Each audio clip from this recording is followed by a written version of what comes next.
Hello, apologies for the delay. I will be, my name is Fallen Monkeys, taking over for the commentary as Ix is unfortunately running into some connection issues here this weekend, so we'll be trying to work on getting those resolved so we can get back to business as usual in time for next weekend. But for the time being, I will be here. I will be taking over as the main commentary for the remainder of qualifying and the race here for the Division 1 championship here in qualifying 1, 6.5 minutes to go, and it is still the time set by rotation up at the top of the leaderboards here, that 1:33.4, still the fastest time. Knight has just crossed the line. He sets a 34.2, puts himself into P9 for the moment, so still through into the top 15.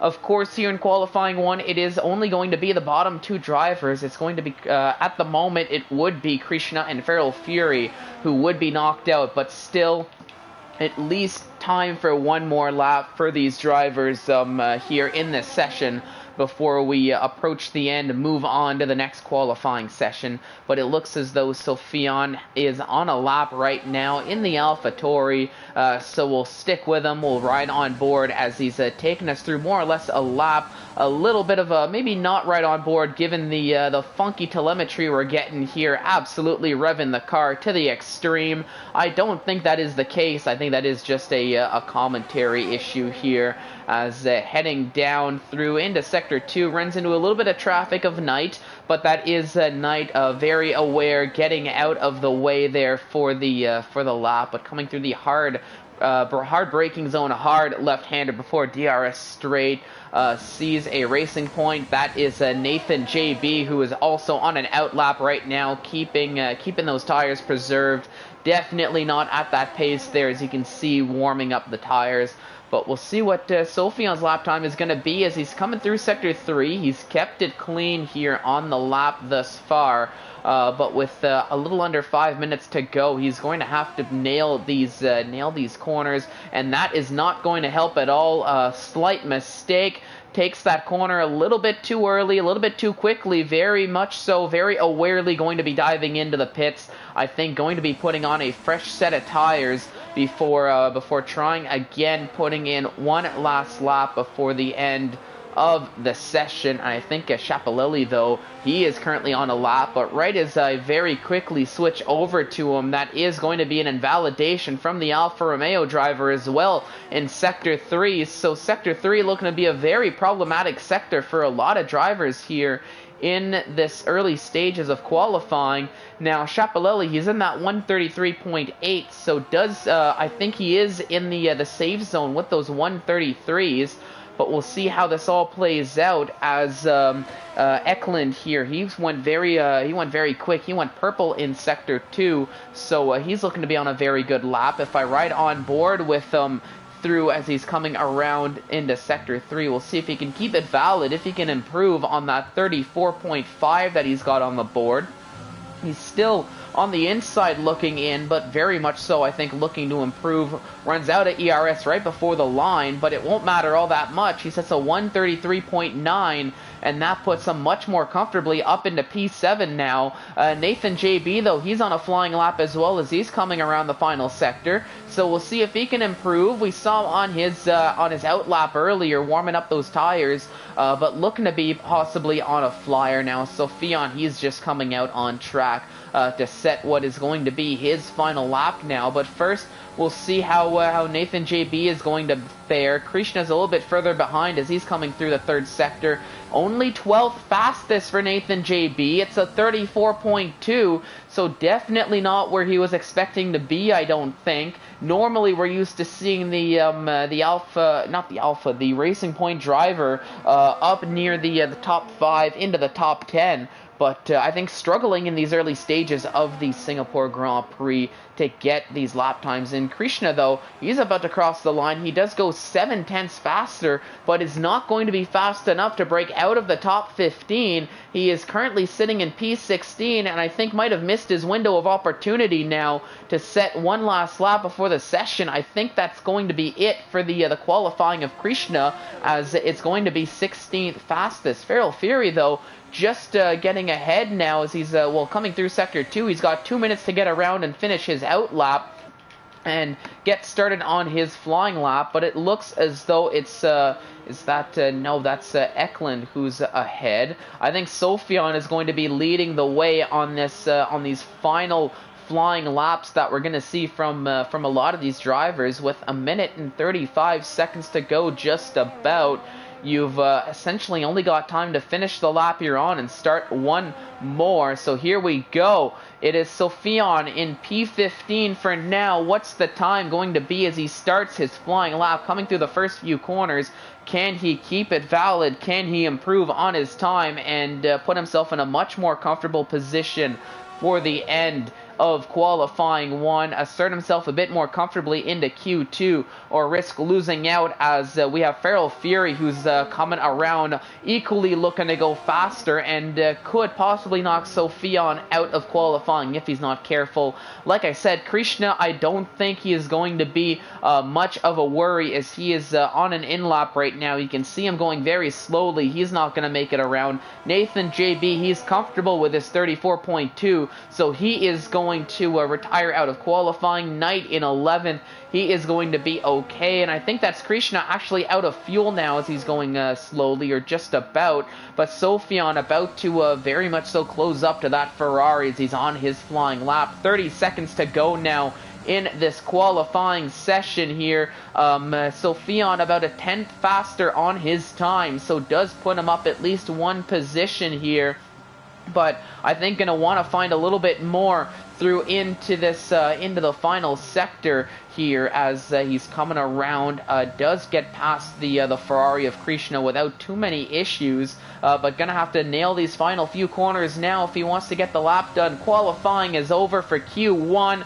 Around the final corner comes the AlphaTauri Sophion, 10th fastest, and that does knock Andon on the bubble, on the inside looking in. He hits the wall there. That is definitely going to affect the time.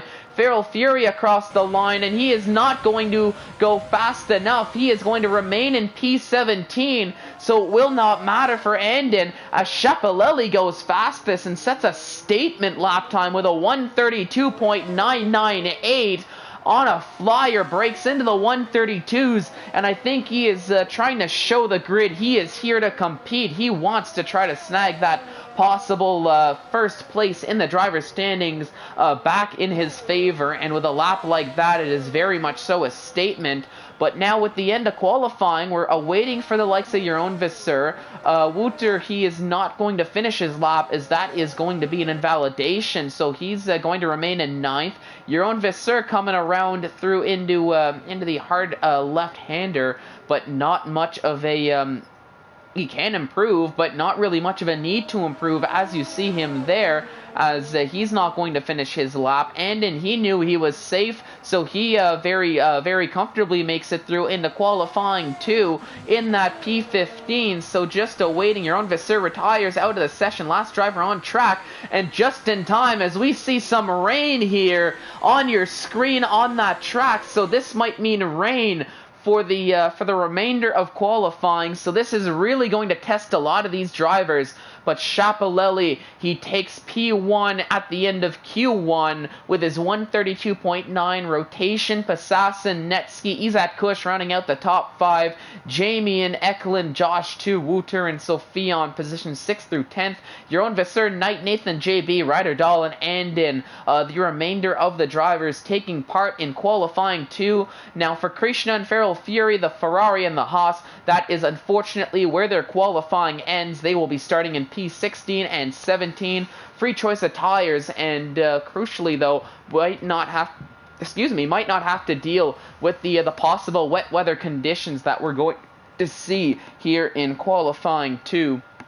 Now, I know I will be having a co-com joining me very shortly here, as it looks to be slightly raining here for this qualifying 2 session. So we'll see if the drivers are going to be putting on the dry tires or the intermediates. It looks as though the consensus is the wet wall, the green walled intermediate tires here for qualifying 2. So it's truly going to be a battle of pace here in qualifying 2, as we're starting to see drivers very quickly trying to head out on track, and which might indicate that these conditions could just be getting worse and worse as this session plays out. As you can see, everybody, it's calamity here in pit lane, as everybody is trying to get out as soon as they possibly can. Who is leading the way? I think it's going to be your own Vasseur who is going to lead the charge on those intermediate tires, and you can see very treacherous conditions here. Even though it doesn't look all that wet, a lot of tank slappers here. You're going to see drivers losing the back end. It's truly going to be who is going to master these intermediate tires, these intermediate conditions. But as he's coming around your own Vasseur on his outlap, as I was mentioning, I am going to have a co-commentator who is going to be joining me in the commentaries booth here in a few moments. We will be joined and blessed by the voice of Mushroom, who is going to jump into the co-commentaries booth. And I'm just going to check in here. Mushroom, are you here with us at all, or are we still going to have to wait a little bit longer?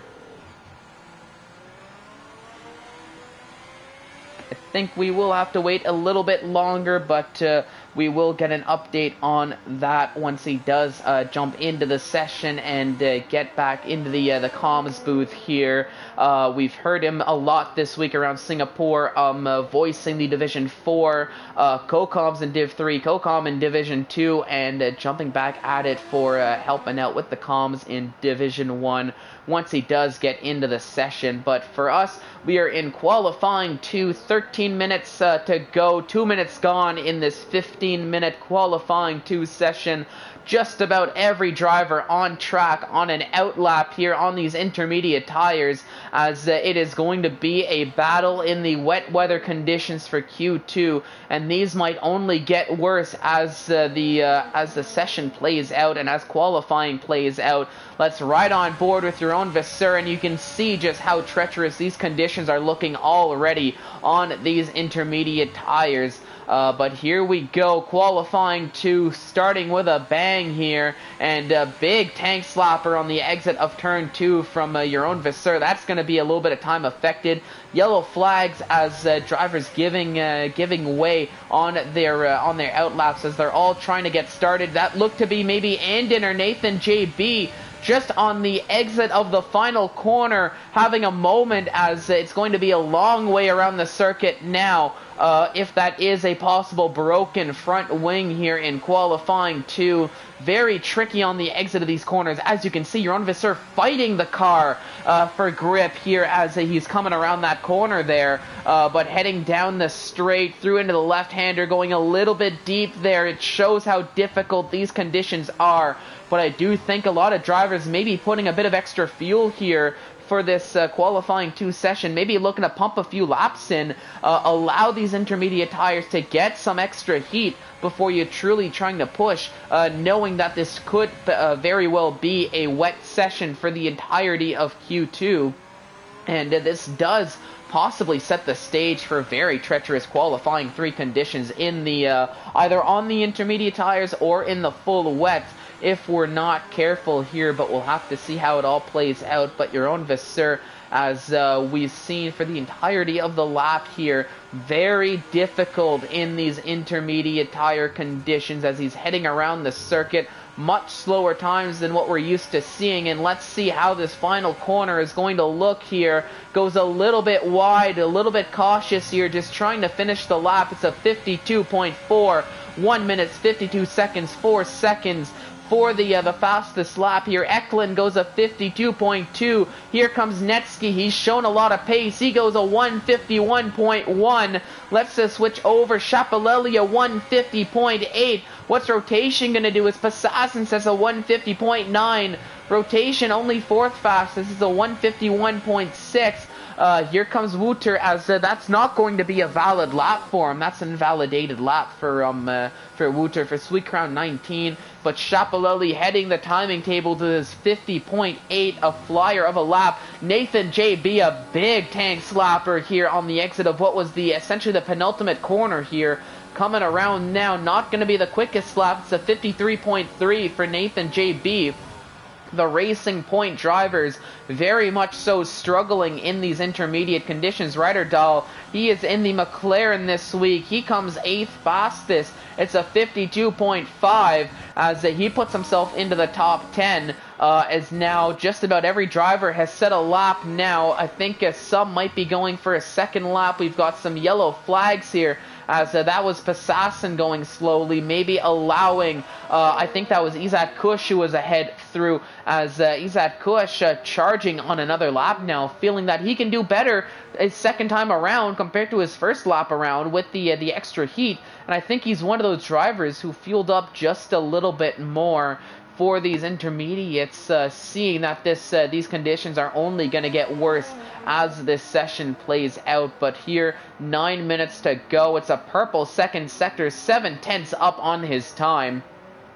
But going to have to find a little bit more here, as he's just under a second behind Chapelelli for provisional P1, so he's going to have to find 0.3 of a second in Sector 3 as he's at Kush if he is going to want to try to challenge for that provisional P1. But here we go, Chapelelli, he dove into the pits, he was happy with that first lap. He's at Kush though, I think he is going to stay out for one more. Here he comes around the final corner, takes it fairly cleanly here in these conditions, and he does go fast. This is a 150.776 for Izat Kush as he takes P1. Chapelelli down to P2, Passassin in P3, but Netsky, he's going around 3.3 faster, nearly 4 faster, as he is going around on another lap. I think he's got some ERS in the tank to work with, and I think he is pushing, trying to get that much quicker lap here in Q2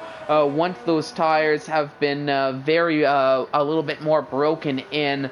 And here with a little under 8 minutes to go, Izat Kush heading the way, but Netsky on a charge here through Sector 2, and we'll see if he can keep that lap together. And he and Eklund, I think, both on a lap right now. It looks like with the Renaults flying, we'll see if they can challenge maybe for a provisional P1 or solidify their positions in the top 10 to try to make it through into qualifying 3 here. But now yellow flags in qualifying, nothing really to worry about. Netsky absolutely going to have to nail Sector 3, and you can see how treacherous these conditions are. And it appears as though my co-com has joined us. Mushroom, hello and welcome. I'll allow you to get sorted in, jumped into the session here. But to give you a bit of a... Can I have an invite?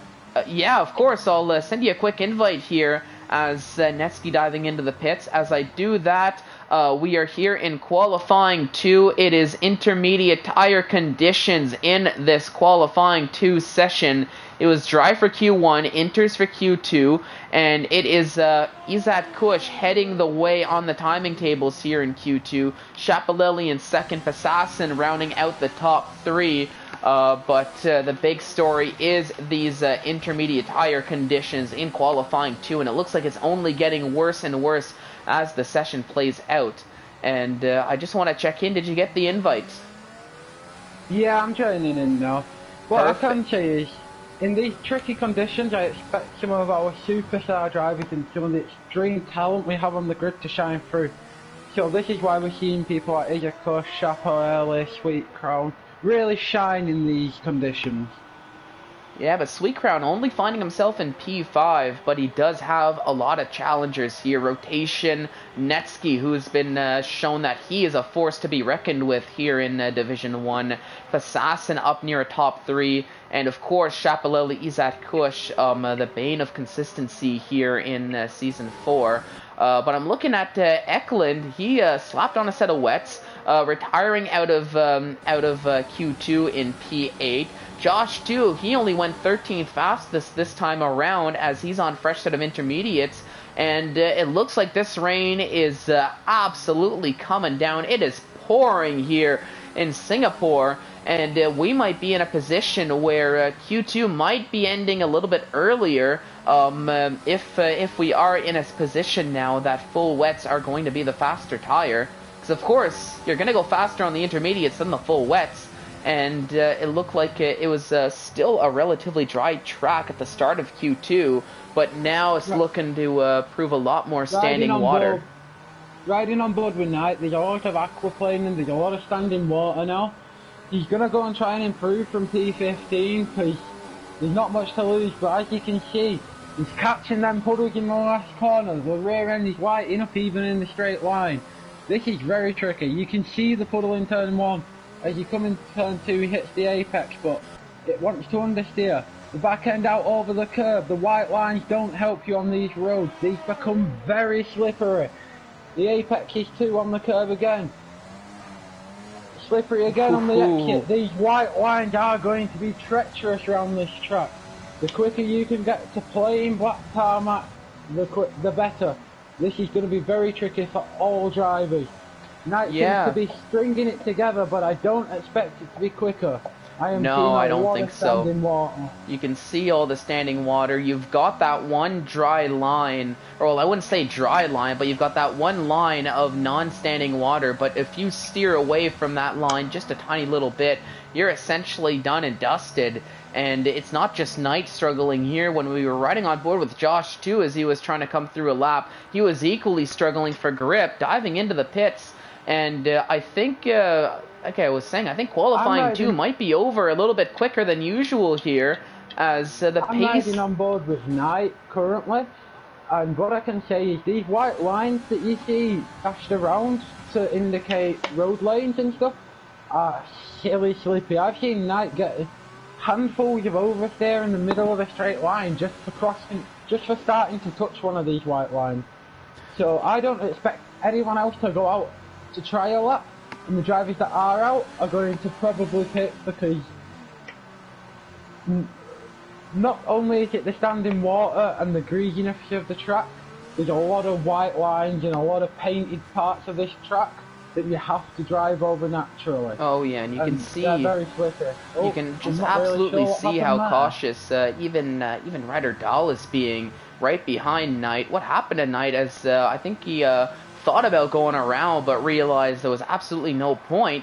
But crucially now, and I'll be honest, I do agree with this decision. Nathan JB, he's putting on a set of full wets, and he's going to go out for one more lap. And like I said, I agree with Nathan on this. He's P4.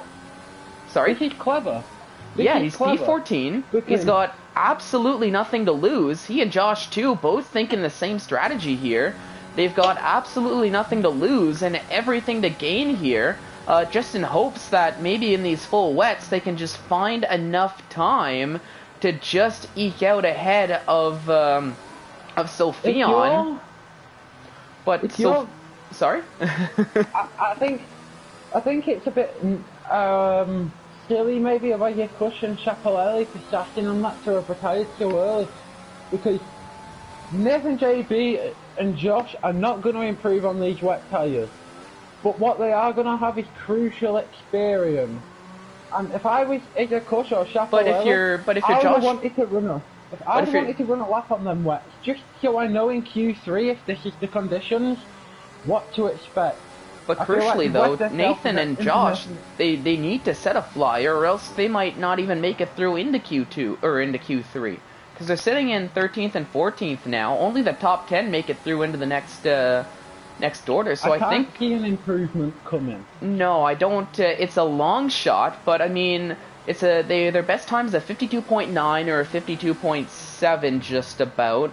They need to find a way to knock off around half a second off their lap times if they want to overtake the time set by Sophion. So, but I don't blame them just going for broke here on the full wet, seeing what's going to happen. But that said, if we might see these type of conditions in the race, this could be what you're mentioning, Mushroom. It could be some scouting more for what the conditions are going to look like come race time. if we do see weather. But I'll stick on board with Nathan. You can see how awful these conditions are, and I think we'll get an idea very quickly here if these laps are going to be worth sticking on board with, or if it's just prolonging the inevitable here, as we're down to 3 seconds to go in qualifying. Qualifying is over, as it's all going to come down to Josh 2 and Nathan JB and see if they can improve. And you can see 7/10 is 7/10 slower is Nathan JB. Josh 2, he's invalidated. In the wall. Oh dear. Yeah, I think Nathan JB is going to abandon this. He locked up coming out of Raphael's Boulevard, and he nearly nosed the wall, and then he's locking up again. The car doesn't look very well balanced on these wets, to be honest. If I was Nathan, I'd be praying for a dry race, because the brake balance on that car seems a bit unfriendly towards front tyres especially. Yeah, and we'll get an even more of an idea, but he was 7/10 behind his time. Now he's 2.2 seconds, yeah, and you can see that ending qualifying 2 in style there, as I think he just wanted to see if he can keep up some time. But I mean, I agree with the call, but I think at the end of the day, everybody kind of knew the outcome of that. But that brings us to the end of qualifying 2. Izat Kush heading the timing tables on those intermediates in P1, Shapalelli P2, Passassin, Netski rotation, Wouterd, Jeroen Visser, Eklund, Anden, and Sophie on the top 10 drivers will be participating in Q3. For Ryder Dahl, Jamie and Josh 2, Nathan JB, and Knight, that is the end of their qualifying showing here. They're in positions 11th through 15th, but hey, free choice of tires is a nice consolation prize, I guess, if you are out of the top 10, and that's assuming we do have a dry race. For all we know, we could just be a wet session for the rest of this here. But as we're jumping into Q3, the top 10 shootout, are these conditions going to improve ever so slightly? It looks like they have, but we still are seeing some rain on the track on your screen here, and it looks like it's still going to be intermediate tires as the go-to, as rotation. He's flashing a set of wets. This could be interesting because I think it'll be the first person to set a lap. Because if this rain is getting harder, the track's going to get worse. So you want to be the first person across the line, and then you want to come back and get some more fuel and tyres, and then you debatably want to be the last person across the line, so you can maybe nick a surprise pole position like we've seen with Nico Hulkenberg in the past. Yeah, and I'm looking, Shapalelli though, he's going to be first out on track here to get that lap set. And I'll be honest, it's almost looking like similar conditions to Q2. But Jeroen Visser, meanwhile, he's staying in the pits. I'm noticing this. He's flashing those soft tires. He's flashing the slicks. So he might be thinking that by the end of the session, we're going to start seeing some dry tires. We'll have to monitor this unless he's trying to give indication for the race of what the race conditions are going to be. But at least for now, intermediate tires look to be the go-to for Q3, so very much so a challenge here. Do you think drivers are going to be doing just one lap, or do you think some of them are going to go out and maybe do 2 or 3 in a row just to get some extra heat into these intermediates? With the conditions looking like they are now, I would have probably fueled the car for say 6 laps. Maybe, just so I could do 2-3 laps, because it's going to be tricky, it's going to be slippy, and you could make a mistake, and the track could get drier. The rain's not coming down very hard, it's spitting, so these cars are going to lift this surface water off, and the track conditions will get us slightly quicker as we go through. Yeah, the rain holds off as it is now. It's really looking as if the rain is a little bit worse in some parts of the circuit than it is on others here. But we'll see. In places it looks to have stopped. Yeah, that's the thing. In some places it's looking as if it's coming down a little bit more. Some places it's looking to have nearly dried up. But we'll see how Shapalelli, as I'm riding on board with them here, we'll get an idea of what those conditions are looking like in a bit more of a true qualifying 3-like pace here, coming Down around. into turn 4. Yeah, Onto looking to Raffles be. Boulevard. Yeah, looking to be a good lap thus far here, as normally would have his DRS flap open. Not so much here in this in these intermediate tire conditions, and that is normally the indicator of whether or not we should be on wets or dries, whether or not DRS is active or not. So it's looking as if these intermediates are still the better tire to be on here with the rain coming down like it is, but. For Schiaparelli, so far, it's looking to be a pretty decent lap. I'm not noticing any very crucial mistakes up until now with the onboard. Takes that corner section very well, sticking to the left-hand side to set yourself up for the very tight right-hander. Maybe could go a little bit tighter through that corner, but you don't want to clip that curb, or you might unsettle the car just a tiny little bit. Yeah. You don't want to. It's a bit of a bizarre corner, that hairpin, because you can gain time by taking a late apex, but you can gain time by taking an early tight apex as well.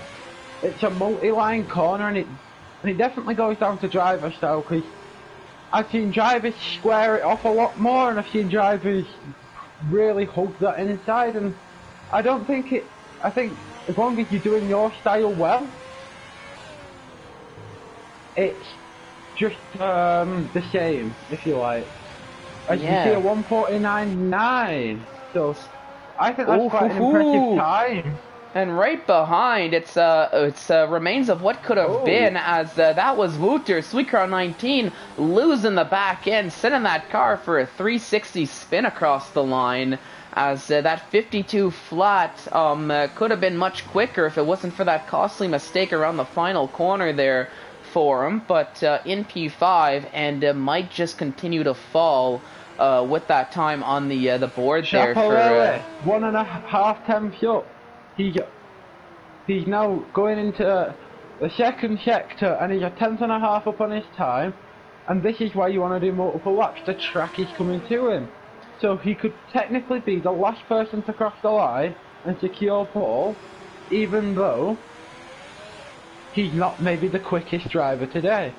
Yeah, this will all come down to tactics of how do you want to risk it. Do you want to be the last person on track with no lap time and risk 10th or first, or do you want to be like Schiaparelli, playing it safe? Just keep chipping away at it. And actually still carries that 10th over into Sector 2, as nearly a 10.5 faster through Sector 2, but very much so improving, very much so flying around the track this time around, as it feels like that previous lap was just the, I guess, the banker lap for him.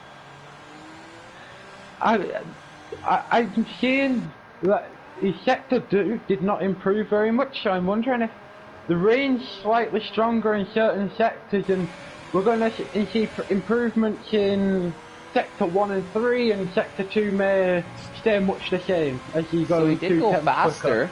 Knocks 2/10 off his time, so still P1 with a 49.7, but what I'm writing on board, crucially, it looks like the rain is stopped now. There's an improvement from the Force Interior as well, the McLaren and Sweet Crown Pit, as well as Eklund. So will rotation stay out to do this lap and risk maybe not getting another? I think he's staying out. No, rotation is staying out. He's going to go for one more on these intermediates. But crucially, you've got other drivers already in the pits, the likes of your own Vasseur, trying to plan that timing, maybe take that gamble and put on a set of slick tires and try to nick a pole position, nick a possible P1 right out from under. Yeah, because the rain stopped. If you ride on board with Schiaparelli, you can see a drying line on them tyres starting to form, like you see at races like Turkey where they run the intermediates for extended periods. You can now see them drying. Yep, and DRS is enabled now too, so that is with DRS being enabled, I think we've hit that point. It's going to be the slick tires. He's 2.5 seconds slower on this lap as well. Yeah, so I think rotation too, even further behind, costly mistake of staying out on those intermediates. He's probably going to be abandoning the lap here on those tires. Maybe he should have taken a pit stop, But now I think here at Singapore, it's just one of those tracks that once the rain stops, even under the lights, under the night sky, it's just so hot here in Singapore that the the water just gets very quickly absorbed off the circuit, and we very quickly get back to green. Schiaparelli will get another lap, and the Force India might do as well if he gets back within the next 30 seconds. It looks like he should be able to for Andon, but he might need to rush here around his around that last flying lap. But things are really going to kick off here right at the end of Q3 to figure out who is going to start on pole. As this is going to be a fight for last person to cross the line. The two McLarens are going a bit too early. Looks like they're already heading out. Yeah, this is very early. The pole sitter will be the last person to cross the line. So unless these are wanting to get a lap under the belt first before we go again, that could be clever thinking. Well, that might be the case, because Passassin is leading the way. He's in that McLaren. But now I know Passassin, no doubt about it, very, very fast driver, very talented. But I do know Passassin's one of those drivers, like so many of them, they like to extend these track limits quite a bit, really like to push them to the extremes. So I think Passassin may be wanting that second lap just in case of a possible minor mistake the first time around, so he can still get around and not just rely on the on that time he set on the intermediates to hold through. And I think maybe some of these drivers might consider that too, just given the track limits. We've seen them be issue here. Well, you saw in Division 2 how that affected the outcome of the race, and it can very much so affect things here in Division 1 as they're pushing these track limits even more so. But with Eklund is now going, as well as one of the Williams, which I noticed a half that, so that'll be your own Vasseur. The Force India is now going of Andon. Sofiane's out. Sweet Crown's out. Ijakushi's out, I believe. Yep, I think now is the time that everybody is just going to be leaving the pits for their final laps. Rotation will get a lap, I believe. He's out as well. Yep, and Sofiane and Chapelelli, though, very late to leave the pits here. They're going to be very close. Passassin, meanwhile, though, he's coming around. He's going to start what could very well be his final flying lap here around for Q3. I don't think Sofiane and Chapelelli will make it. It's going to be close. Maybe. They're going to have to really push. Chapelelli will be on the second. Sofiane, I don't think is going to make it. He left the pit lane with 1 minute 30 remaining. He's going to have to run his ERS to make it. Yeah, he's going to have to push here, really push around, and he's going to have to watch out for traffic. Yeah, that's the thing. Could be stuck at a very inopportune spot here for them, too. As he waited too long.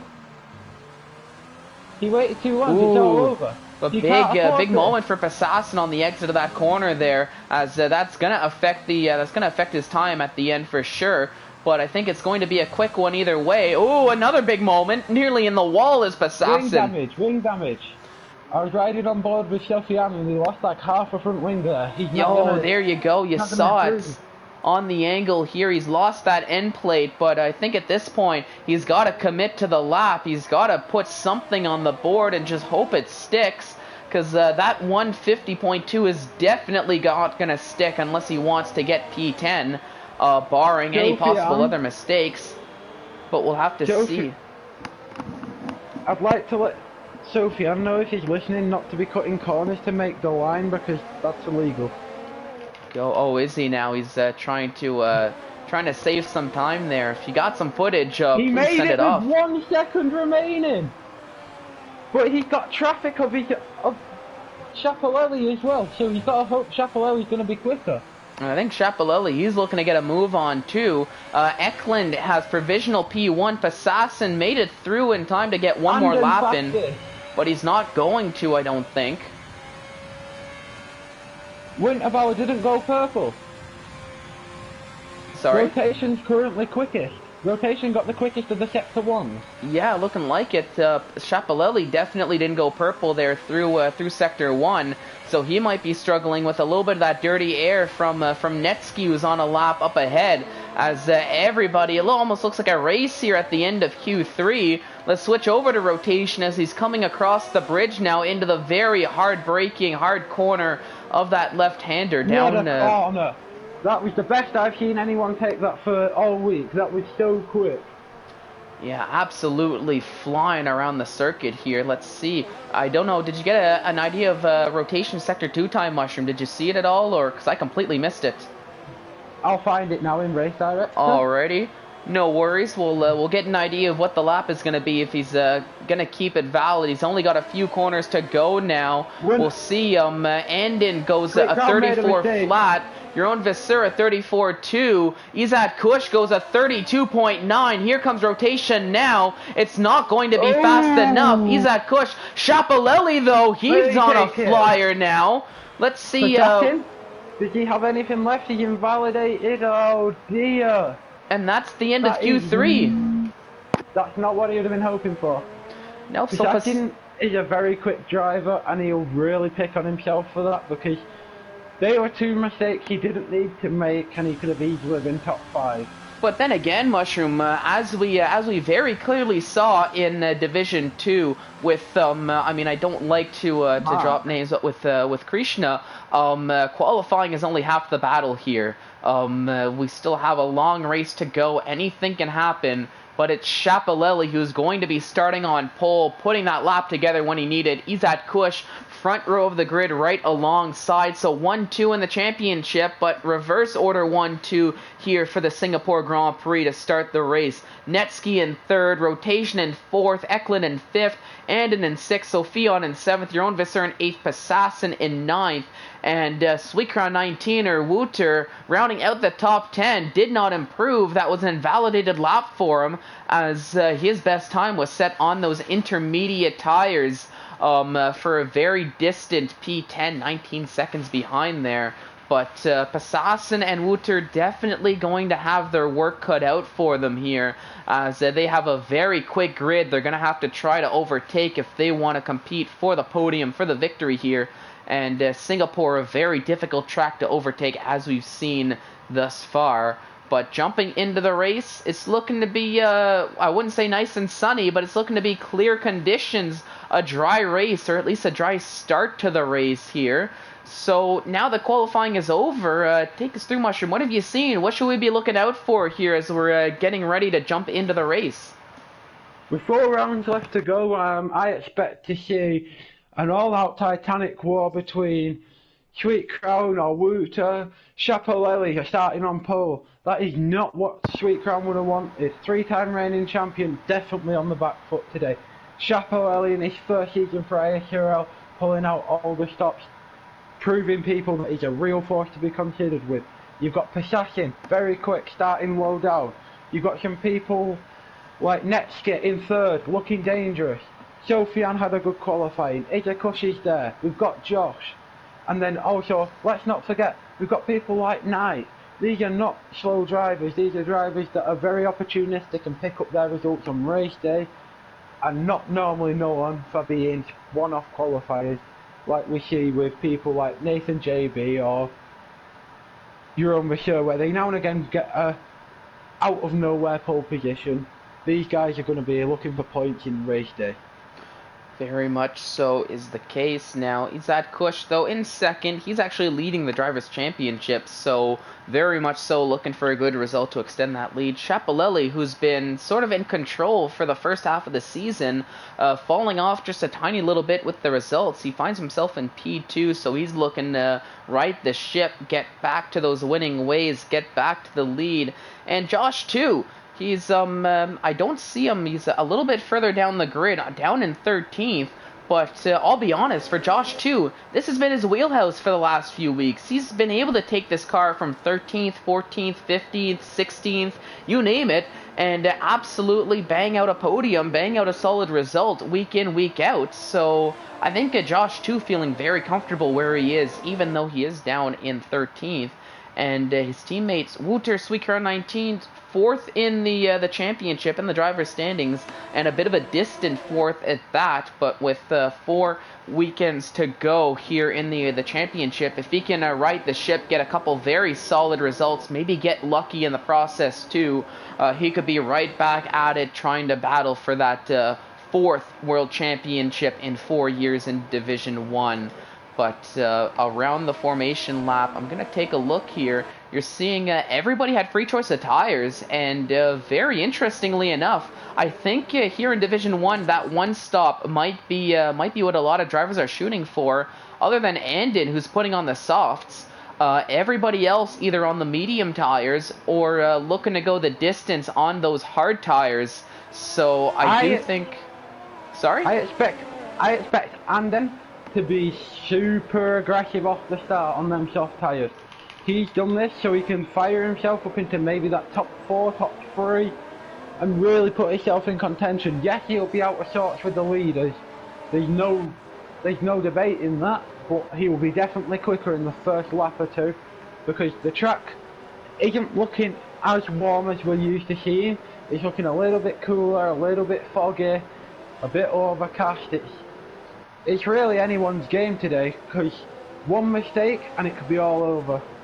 Yeah, but for Andon, he is absolutely going to have to get that jump, because he will be taking that early pit stop around lap 6, lap 5 to lap 7, I would say, maybe lap 6. So he is really going to want to gain those positions if he's looking to do a 2-stop. You see the predicted pit stop strategy. Soft, medium, mediums, or medium to hard is the predicted strategy, but as we're coming around here, the final few drivers need to take their grid spots. We will be getting ready for what is going to be 31 laps around the Singapore Grand Prix, and it's going to be 31 very exciting laps here.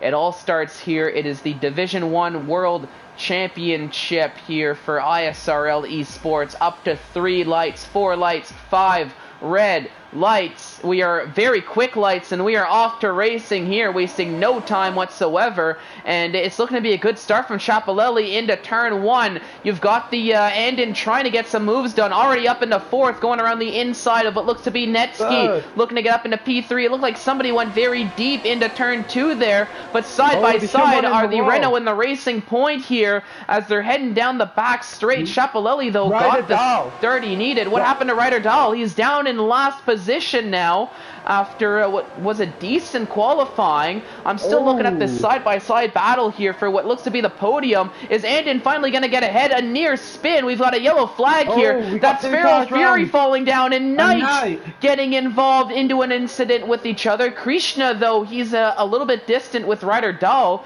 so they might have been involved into an incident as well here in these early stages. But unfortunately, though, we're just continuing racing. There is no some yellow flags, but no safety cars in these early stages. So they're going to have their work cut out for them, and that could be a very long early pit stop, especially for somebody like Knight, who is hoping to go very long on those hard tires, might need to commit to essentially a 2-stop strategy now, going medium, soft, possibly. Yeah, what I've seen from the start is caution from the championship leaders. Sweetcrown, he's not putting his nose up anywhere it's not wanted with Sylphian. He's making sure he's got enough of a gap, he's not being attacked. Same with Prissassin. Everyone who wants to be somewhere in this championship is taking it very cautiously in order to not have like the Sebastian Vettel effect, where one bad Singapore Grand Prix can write your whole championship off. People like Knight, that is super disappointing. He was running the hardest to go along and pull himself back into this race. Having contact with Krishna on the way back into the pit lane doesn't help either, because Krishna then picked up a speeding in the pit lane penalty, so I expect that to be under investigation later as well. We'll have to take a look and see, but the stewards might take a look at that. Now, crucially though, Andon on those soft tires just lost 3 places. I think once again, I think we're in that possible issue with the maybe though, as he's down in 10th position though is Sweetcrown. So after he's held position from the start of the race, but he's being very much so pressured by Jeroen Visser down in 11th. Now, Anden, though, he's getting pressured by Netski, who's in 5th, running on the mediums and looking to have a little bit more pace, it seems, than Anden. But Anden, though, is... oh my goodness, he's up into P3, I just noticed now.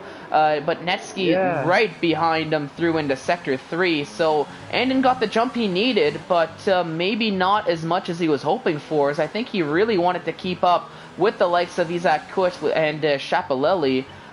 Because if he's not careful, he could get eaten alive. Ooh, a big moment from Anden as now Netski going around the outside. They're side by side through the final corner here. Who's going to get this position as nobody's looking to give anybody some extra room. No DRS for anybody. Still side by side through turn 1. Netski needing to go a little bit wide there and slots in behind the racing point of Anden. But I think with the help of DRS down this back straight, we might see Netski get this overtake done.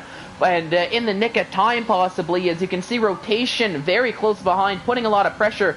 Here comes Netski now going down the outside, and in very late braking. Netski really having to extend the track there to get the move done. That was an illegal overtake. It very much so looked like it, as... He's all 4 wheels off the track. I can't believe that he's got away with that from Codemasters, because Codemasters is normally really strict on that, so... Yeah, shocking that he didn't get the... I can only say that he's a lucky boy, but that was a crucial move, because Isaac Kut has pulled 3 seconds already. He needed to pass the Force India. Yeah, very much so a crucial move, but Anden in that racing point might not be too happy about the about that overtake and how that position was taken. But you can see very quickly Netski now growing a gap to Anden, already up to 1.4 seconds. So I think Netski, the way he saw it, was, alright, well, if he wants that position, he can catch me for it after that. So we'll have to see. Rotation, though, meanwhile, he's caught up right behind Anden, nearly got a move done on the racing point after Netski did his. But Anden was able to hold off as much as he can. But here, starting at lap 5, we might see these positions switch, as Anden, I think, is starting to lose a tiny little bit of pace on those soft tires after that initial jump. And these medium tires are starting to really come into form, it seems. What's really interesting is Sweet Crown looks to have no pace. Jeroen Visser is now pressuring him on the same set of mediums. Yeah, we'll have to see. I mean, Sweet Crown is on the hard tires, so maybe it just is taking him a few extra laps to find the get that optimal tire temperature, which could be a reason why he's struggling in the early stages. Yeah, because I do know those hard tires, they took, it felt like as if they took 3-4 laps before they truly got comfortable. Sorry, who hit the wall? Sweet Crown looking under pressure from Jeroen Visser. He ran wide on the run up to the Singapore sling and slapped the wall sideways. He got away with no damage, but he's looking like he's really pressured. Another lock up there. Jeroen Visser will be looking for an overtake in the next half a lap to a lap. He's really being held up right now.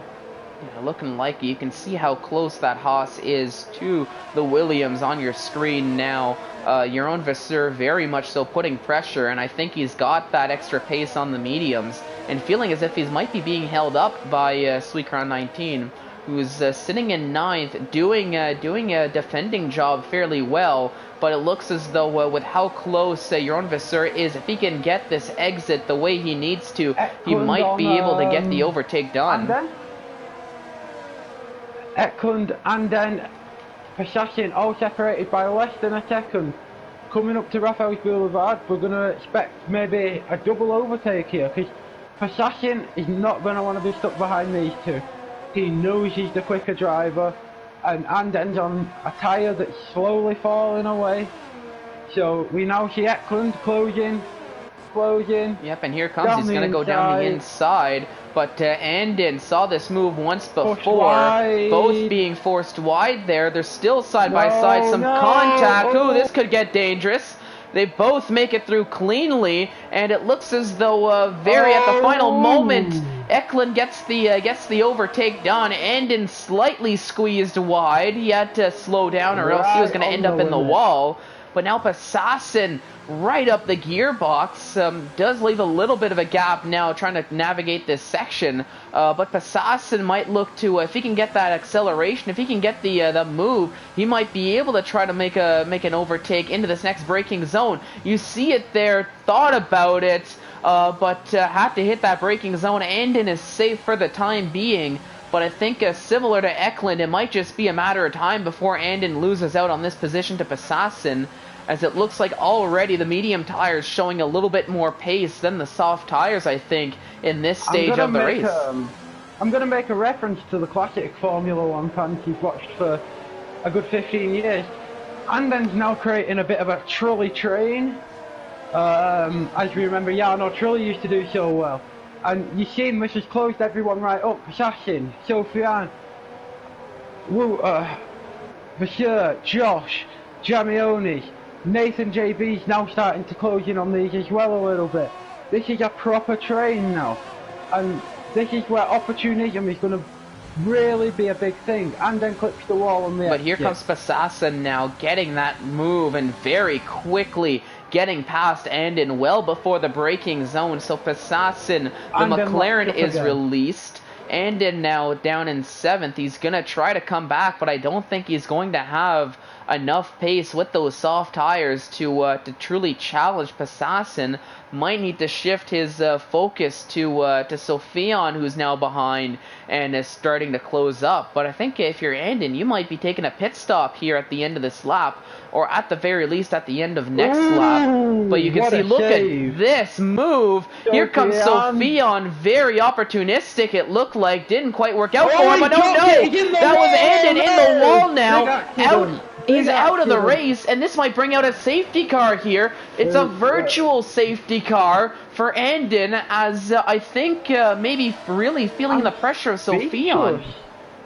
I think it was just the pressure that Sofiane put on Andon. Andon feeling as if he had to nail the exit, and like we've seen time and time again here today and over the course of this weekend, a little bit too much gas on the acceleration of the exit of the corner, and Andon's race over.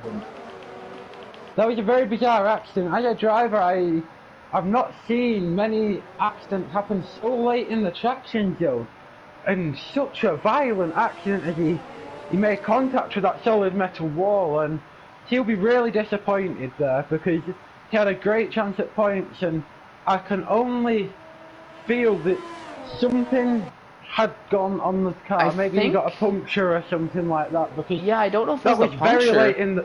That was very late in the traction zone. Well, I'll try to paint a picture here for you. This, I mean, it might not necessarily be what happened, but Andon's on 5-lap-old soft tires at that point.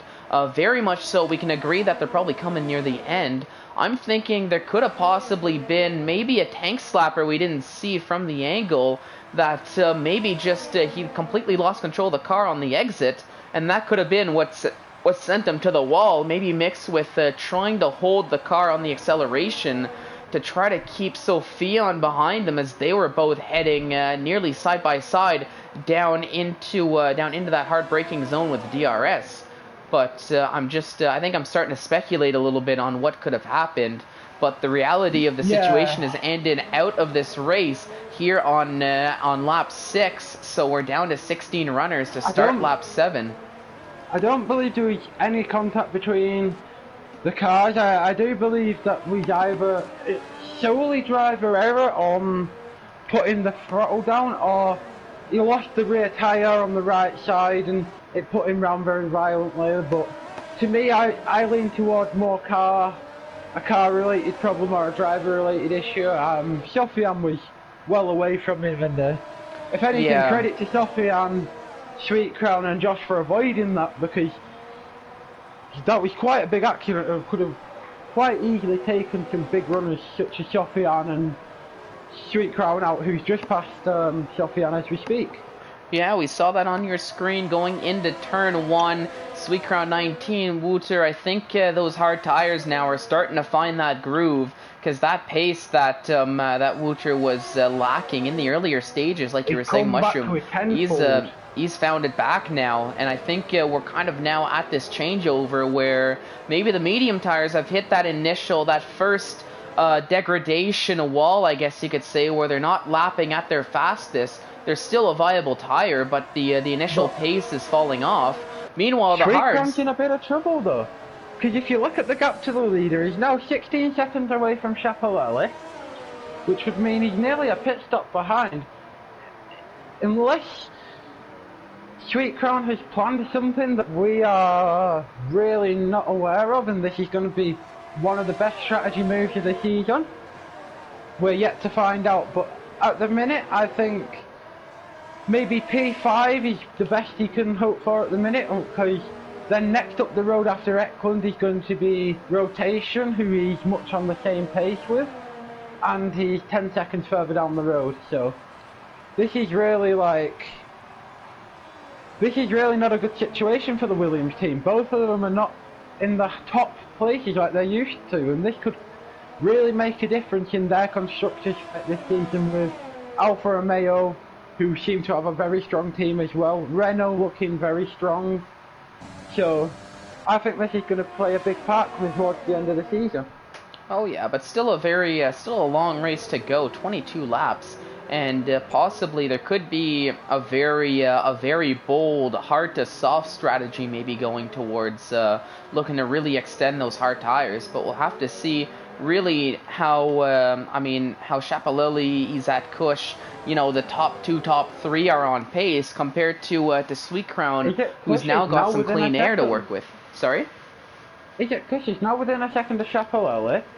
So, has Kush got a bit of better pace towards the end of this stint on the medium?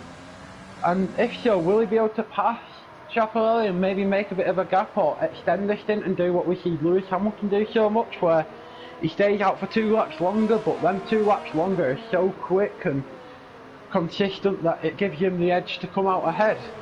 We'll have to see. I think it's quite interesting. Initially he dropped quite far back, a second and a half off, but towards the end of this stint he's now coming back towards Schiaparelli, so unless he dropped out of the dirty air to preserve tyres so he's in a better place now, is all I can assume, because Isaac Kush is a very intelligent driver, because he knows he's not always the quickest. So if he gains in other places. Krishna's had a spin, I believe. Yeah, that was Krishna having a moment. He's back on track now. That's going to leave a tiny little bit of front wing on the track, but not enough to bring out that safety car, that virtual safety car that I'm sure some of the drivers were really hoping for here. Isaac Kush gains. He gains a bit more as well. Closing up in the braking zone within half a second.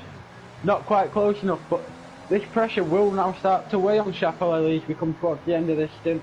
Having a driver as aggressive and as consistent as Isaac Kush behind you really is a hard challenge to concentrate and do your own race, because he will get in your mirrors. He will make sure you're aware of his presence, even though he's maybe not quicker at this stage, or he knows he's not faster than you. He'll make a nuisance of himself.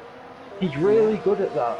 Yeah, we'll have to see how it'll play out between these two powerhouses as they continue their battle here on lap 10. We saw, meanwhile, while that was happening, Josh too did get ahead of Sophion with the help of DRS down that long DRS straight after turn 4. So Josh too. Rotation's now reeled in Netsky, and he's gaining quite considerably. So his Rotation now setting himself up for maybe a charge towards Isaac Kush and Schiaparelli.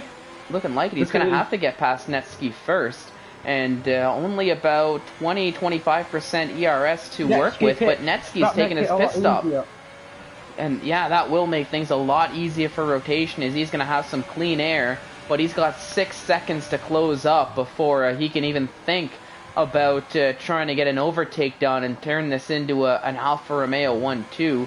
But we know the type of pace that Rotation has here in that clean air, so he should be able to close up a decent amount here. It's more whether or not the tires are going to hang on for long enough if he's going to be closing up. Isaac Kush and Chapelelli, though, still right around 0.7 of a second next to one another. Chapelelli still leading here in on lap 11 out of 31. They're both looking to extend, might be going a little bit long on these medium tires, but I do think their pit stop, their first pit stop, if they're committing to the 2-stop, is going to come up very shortly here, as after 11 laps, those tires start to fall off a little bit. If Nexkis can get out of the pit lane and set 2 or 3 fastest laps, he can technically now come out ahead of rotation and maybe 2 or 3 seconds close to Isaac Kush or Chapelelli, depending on how long they stay out. I can't see Chapelelli being too spooked by an undercut at this point, but obviously if he's going to stay out another 3-4 laps, then he needs to maybe be a little bit cautious of that, because Netsky has pitted and he will have some good pace, because Assassin has also pitted as well. Yeah, so Assassin pit much earlier. Isaac Kush has taken his pit stop now. Chapelelli is staying out, and we'll have to keep an eye out, I think, more for Assassin, because Assassin's coming up to Feral Fury through into Sector 3, but he is, it looks like he's kind of the leader on these fresher tires now, as everybody else who's ahead still needs to take a pit stop. Now, Isaac Kush is going to come out a little bit ahead, I think. But Assassin very much so stuck behind that Haas of Feral Fury. Now finally gets unleashed so he can get ahead. But Isaac Kush, crucially, is able to get ahead of Assassin after that pit stop. Still a 3.2 second gap. To bring your attention to the OCNI of Krishna and the Luta situation, as they seem to be playing the game with each other that I don't believe they're allowed to play. We'll take a look at that. I just want to quickly look at Netsky as he's trying to get around Feral Fury here in the DRS straight. He does nail that into the next corner, as just finding a bit more pace on these hards. Let's take a look and see. I mean, Krishna is, let's see, he's behind Suicron 19. It looks as though that's Josh too, a little bit further ahead. So are you looking to say Krishna should just kind of back out of this battle, allow the two Williams to get ahead? No, he was overtaking Sweet Crown for half the lap, and he spent a large majority of it in Sweet Crown. So I see. Thought it's a bit unfair on a leader to have to be battling a lapped driver, especially when you're trying to go deep into a race and keep your focus. I just think it's a little bit. Oh, very much so. I think I missed that portion of it, because it looked like they were just sort of following one by one by the time I got to it. Yeah. But I mean, Mushroom, if you got that footage, save it, please, so we can take a peek at that afterwards. Yeah, for sure. I don't think it's anything too major. I just thought I'd bring your attention to it on stream, because I know what the drivers are like after it. They like to complain about all little number of things. Oh yeah, down to the nitty gritty, especially when it comes down to the tenths of a second, hundredths of a second. That could make the difference between the positions at the end of it. Now, Chapelelli, I mean, just to get back to the action here, took his pit stop down in 5th, so both Williams now leading, very much so under pressure by Isaac Kush, who was able to close that gap. JB. Yeah, so the hard tire runners and Jamie and on those mediums are up into the top 4. They're going to have to take a pit stop. But Nathan JB, though, might be getting involved in this battle between Chapelelli and Isaac Kush. We'll have to see how much of a factor, because they're battling for position here. Nathan JB, he's not going to get out of the way. He is going to make both these drivers work for that position, I think, here for that P4. Chapelelli needs to not do anything too rash, trying to pass Nathan JB. But he's going to, around the outside. That came very close to disaster. So we've got a yellow flag. Oh no! Contact! That's Isaac Kush having a moment. Contact with Nathan JB, as we saw with the onboard. Isaac Kush does get ahead, as Nathan JB needs to go deep to not hit the wall there. But Isaac Kush may be losing out a little bit more, as he's taking wing damage. He's missing an end plate now after that contact. And you see him diving into the pit stops now. That's going to be a lot of time lost for the AlphaTauri, as a very costly mistake from his end here. Okay, we've got 2 Williams on a set of halves, yep. At the front of the race. We've got Schiaparelli closing in from 5 seconds away. This is going to be a titanic battle now. Are the Williams going to let each other go in order to pull away? Or are they going to use one of their selfish rotation? Pasasa, Netsky, nearly 3 wide here, coming down into the braking zone. Nathan JB getting himself involved in all kinds of battles. Netsky showing Passasen a little bit of elbows there, but Passasen keeping it in. Rotation looking to get involved. Back to single file here. Through all of that, Nathan JB hanging on to P4. I thought he was guaranteed to lose that position. But maybe a bit of a benefactor of all these drivers. You can throw a blanket over all these cars to cover them all. Passasen, I think he's doing what he normally does, leaving a little bit of distance so we can nail that corner, and now he's going to charge. Josh 2 and 3 Crown within half a second are actually battling for this place now. Yeah, it seems like there is no team orders in Williams today. Doesn't look like it. I think they want to prove who is the true #1 driver here, being so close in the championship. Passasen hanging on to P6 rotation in 7th now. This is what I meant by Krishna getting involved. He's having a little bit of fun out there with the 2 big time leaders of ISRL Tier 1. I think so, trying to get out of the way while still trying to stick with the toe, gain a few positions. Here comes Netsky. Is he going to get the overtake done on Nathan? Inside, outside. He commits to the outside. Does he find the traction through turn 2? He's going to have to go the long way around. Is still sticking by here, and he does get the overtake. It looks like here comes Passasen now down the inside. This could be close. It is going to be Passasen in P5. Nathan JB getting eaten up on these hard tires as now rotation is looking to get an overtake. They make contact with one another. Very deep. What happened to rotation is he goes very deep into the corner. Terrible camera angles I'm getting here. JB kind of made contact on the inside. He kind of got rotation, put his car in a gap that wasn't really there, and then JB kind of gave him a bit of a push round, and it just... That's what happens when you put 3 cars into one and it doesn't go. And honestly, I'm happy with the way it ended, because I foresaw this ending much worse with the way the elbows were coming out from Nathan, from rotation, even from Passasen with this battle here.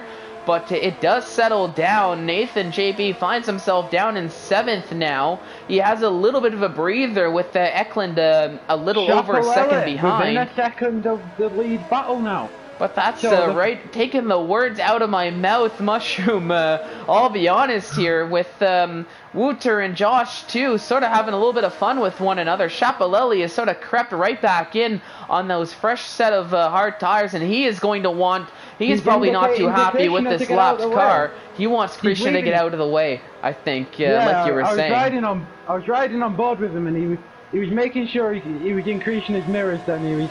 Oh yeah, you saw the so you saw that weaving from Schiaparelli too, trying to essentially warn Krishna that hey, don't be bothering me. This is my battle, not yours. Yeah, that was just him saying, "I'm a leader. I'm coming up behind you, just so you know." But stay out of my way, or find your name in the reports. But Eklund and Nathan now battling it. Eklund got the move done with the help of DRS. So Nathan JB really losing out on... Schiaparelli pushing Josh. He had to look into the Singapore sling. He's got that much more pace. I think, honestly, it's these hard tires that are just falling off here after 15 laps. We've been seeing it with Nathan, and I think this is just sort of a sign of what was to come here with Nathan losing out on all these positions.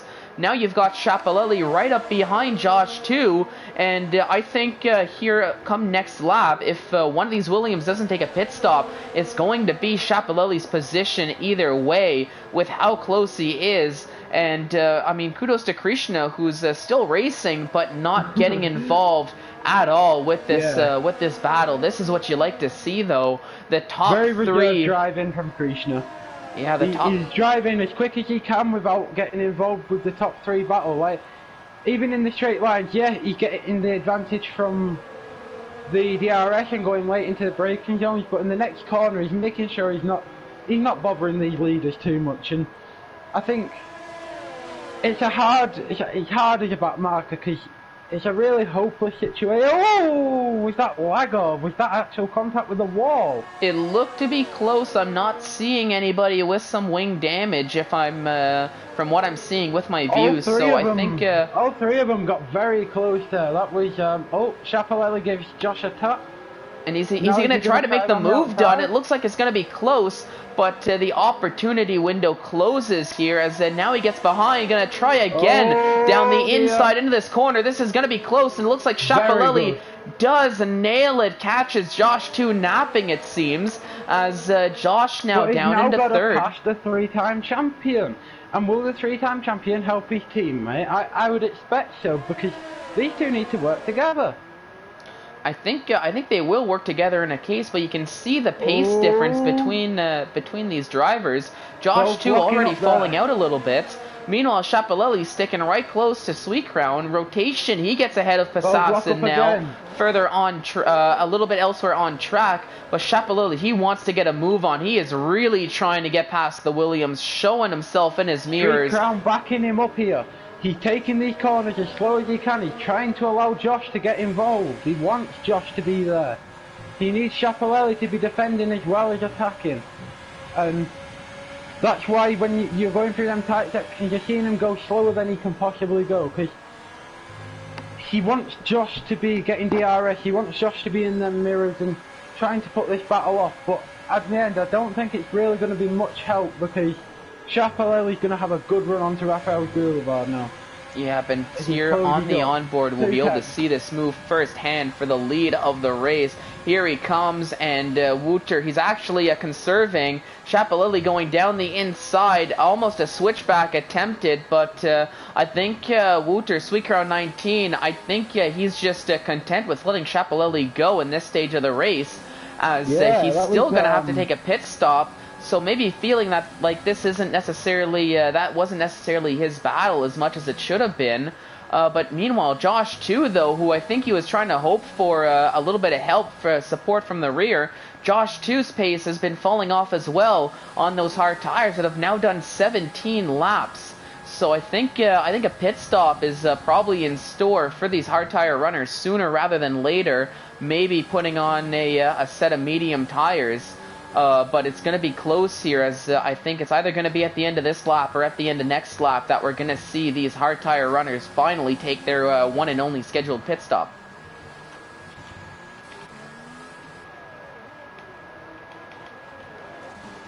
But elsewhere with the push though, Passassin still putting pressure on Rotation. Rotation did get ahead a few laps ago after the very crazy battle, and Rotation is now pushing on those hard tires. There goes Josh 2 taking his pit stop. Wouter, he's staying out for one more lap, so he's going to hang on to P2, but we'll see where Josh 2 comes out, as he's going to start to fall down the order just a little bit. Nathan JB, is he taking a pit stop? No, he's not. Josh 2, though, he's getting a front wing change, so it's going to be an extra long pit stop for Josh, as somewhere along the way he took some wing damage. Might have missed that on screen, maybe right near the end of that stint. Maybe clipped the corner, clipped the wall, took some wing damage, or possibly it could have been with the exit of turn 4. Mushroom, like you saw previously, maybe it did affect the wing a tiny little bit and made him lose some very crucial downforce on that car. Yeah, it's not ideal for him, but for someone like that, it's not a big deal. It's unhelpful, but they can drive their own problems. Oh yeah, and that's the thing. I mean, he's got 8 seconds to close up to Sophion, and he's at Cush. But I think Josh too, he's got pace. If he can just put out a few hot laps here on those fresh medium tires, he should definitely be able to close up. Already nearing 7 seconds now is the gap between himself and Sophion. So he's already getting a move on, already closing up at a rate of knots. So I think Josh too, he's really on the charge now after that pit stop. We've got a yellow flag though, and who is that? that looks to be that might be Krishna though going going into the pits. And I think that yellow flag was just for Krishna, who was trying not to get in anybody's way, taking a pit stop as he's going to get off for those medium tires after 8 laps. Might be for a wing change too, as I would have thought those mediums could have gone just a little bit longer than what he's taken them there. Yeah, it's not. I think it was just because he came in very slowly and didn't want to get in people's way. They just throw a yellow flag out just so no one runs into the back. Ooh, your own Vasseur nearly having a big moment on the exit of turn 4 as he was chasing down Nathan JB. So unfortunately that that window of opportunity for the move is closed. Now more yellow flags as Krishna coming out of the pits, getting out of the way of the second Haas. That was Feral Fury. So Krishna really not having a weekend to remember here in Singapore, as it's a couple disappointing races for him, but still trying to snag points for that constructor here in this stage in the Division 1 race.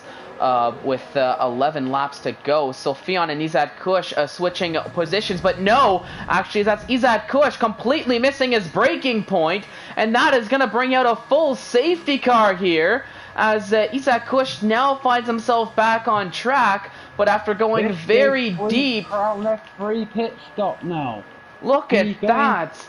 He's going to pit on for the soft tyres, and he'll be able to go to the end. And he's at the perfect spot to do it, too. That safety car absolutely paid a dream. Schiaparelli's going to take a pit stop, too. And I think all the leaders now are going to take this pit stop, other than Rotation, who's going to commit to the hard tires, I think, here for 10 laps. He's committing to the strategy, but that could very well be a mistake now, as but Sweetcrown 19 very much the benefactor, as he puts on a fresh set of medium tires. Schiaparelli also on those mediums, and just about everybody now taking a pit stop, and this is essentially going to be a sprint to the finish with 10 laps to go here.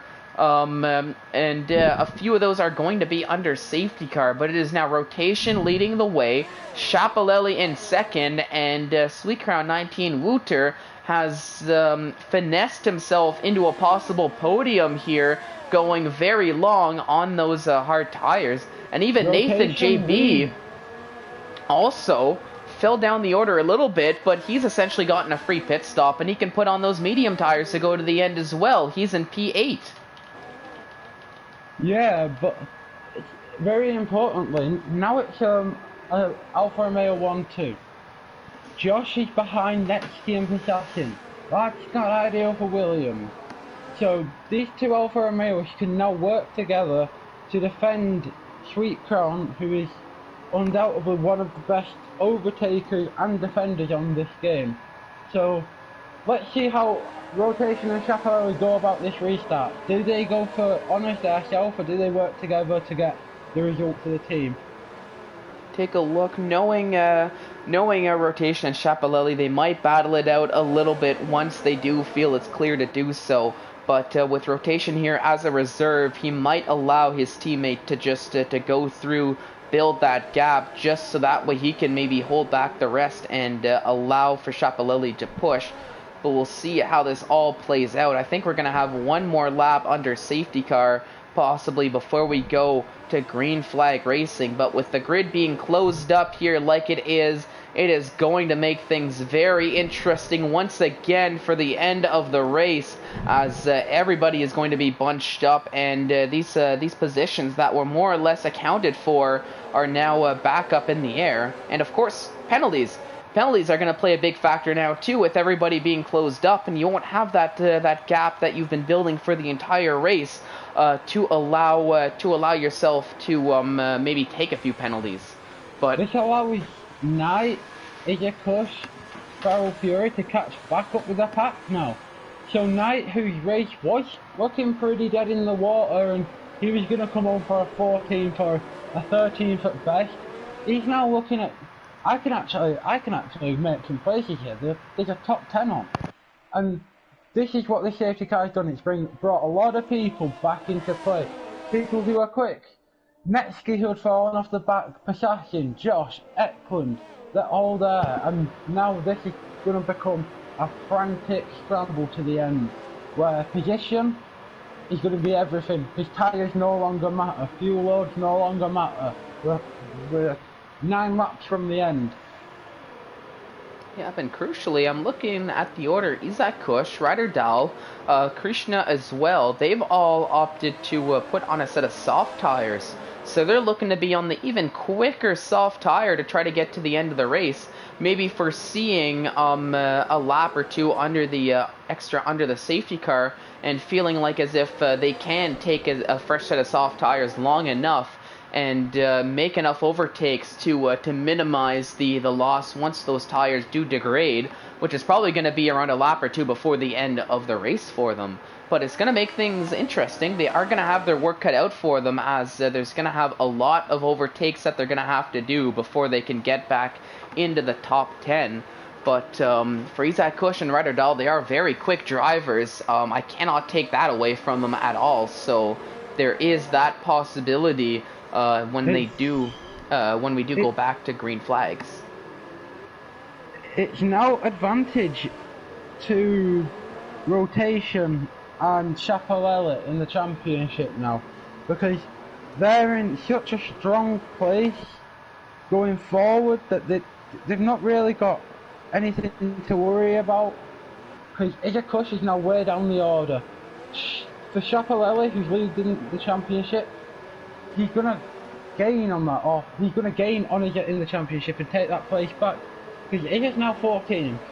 He's going to have to make a real inroad to really damage limitate what the top runners are going to do, because the two Williams are now going to go and make places as well. So Isaac Kush could have really done without having the contact trying to overtake Anden. That would have been... Yeah, that was a costly mistake for him that proved to be even more so. Now, it looks like more drivers are making that decision to put on a set of soft tires to go to the end. I'm seeing Knight dove into the pits now, but he unfortunately took a 5-second speeding in the pit lane penalty. So that is going to be, that is definitely going to affect his time at the end, as he will have 5 seconds added here. But will be on that faster soft tire once we do get back to green flag racing, which I hope is going to be at the end of this lap. To start lap 24 out of 31, we're going to have, it's going to essentially be a 5-lapper to the finish here in Singapore, it feels. As it's, I think, 6 laps if I'm being exact with the calculation, but everything you knew about a 50%er, throw that out the window. It's time for 5-lappers. Yeah, it's now a 5-lapper mentality. I was going to say this is going to be good for Rotation in the championship, but he doesn't seem to be on the championship board. No, because he stepped out of his full-time seat. And now is here on a reserve basis. Now, we have had him reserve quite a decent amount, but that seat does belong to FRL Bread, who unfortunately could not make it this week for the Singapore Grand Prix. But it's still going to be a good haul of points for the constructors, as Alfa Romeo sitting in second in the constructors behind the Williams. Williams have 506 points. The Alfa Romeo have 455. So very much so, first and second is very much so going to close up that constructors and maybe allow the Alfa Romeo to take the lead in the constructors from the Williams. Yeah, I just wonder what sort of damage could of Rotation done in the championship, and what sort of fight we could have had going forward if he hadn't have stepped up. But even as a reserve, he comes and he shows why we come racing here at ISRL and why it's so close. And we're now going to look at basically a 7 to 8 lap shootout. Yeah. Where we've got Rotation on a set of hards, Chaparral on some medium. And here we go. I don't mean to cut you off, but we're heading back to racing here to go, we're going back racing. It looks like a decent start. My goodness, Netsky, what is going on there? As he really struggled with control of the car on the exit of that final corner, I think. moving to the left and the right, maybe trying to show he is in the mirrors of Wouter. Sweet Crown gonna go down the inside. Is Netsky, is he gonna get that to stick? It looks like Wouter does hang on to that position for now, but as they're barreling down, Schiaparelli gets ahead of his teammate, so the position switch worked to perfection there, as Schiaparelli is going to be able to grow that gap. Rotation can focus on the drivers behind, and you're already seeing a gap grow. That is, looks like that's Knight having another moment here on the restart, as he's falling down the order here on lap 24. Not what he was hoping for. Izat Kush up into 12th on those soft tires, so he's already gained one position on Feral Fury. But look at this gap. Rotation playing that second driver to perfection here, keeping Sweet Crown behind, and Schiaparelli already a 1.5 second gap to P2, but now here comes Wouter. He's going to try around the inside, cannot make that move stick as Rotation finds that traction, but I feel as though maybe next lap we might see an overtake, as these medium tires are showing a little bit more to be racy off of this restart than those hard tires. But Schiaparelli already a 2-second gap after 2 sectors, and growing is that gap here by the end of lap 24 after 1 lap of green flag racing. It's a 1:36.8, the fastest lap of the Grand Prix thus far, and so far he's looking to be in control in these early stages. Izat Kush, though, he is absolutely on a run on those softs, already up into P10, and already now putting a lot of pressure on your own Vasseur to try to gain even more positions with everybody bunched up. Netsky now, is he going to try a move here on lap 25? It looks as though he is actually losing out on time to Wouter, as Wouter's just trying to stick with Rotation as much as he can. He might try to lunge down the inside here. There's a little bit of wheel contact. That's Rotation on the wall there. No wing damage for him, but now that's Sweet Crown in second, Netsky in third, Rotation and Passassin battling it out, as now Josh 2 might get involved. This is a little bit of calamity for Rotation, not what he was hoping for at all, as he now sees a second Williams of Josh 2 behind him, and he's really going to have to defend this position now or lose out on even more points to the main championship rival in the constructors of the Williams. Josh 2, you can see pushing that gearbox, but can't get ahead down with the help of DRS and ERS, but not without trying, as the Rotation just defending that position to a T here on lap 25, but it feels like it's a matter of when, not if, Josh 2 is going to get the overtake. But Schiaparelli, though, 4.7 seconds gap to Wouter, so I think by the end of the day, Rotation's job is done, as Schiaparelli has a very comfortable gap now in the lead of this race.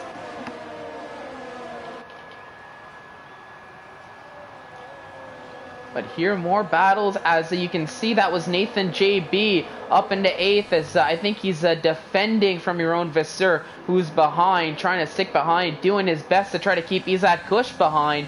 Now here, with the help of DRS, I think advantage is going to be to Izat, as you can see, finds that traction. They both have DRS, but you can see the pace difference is going to go down the inside.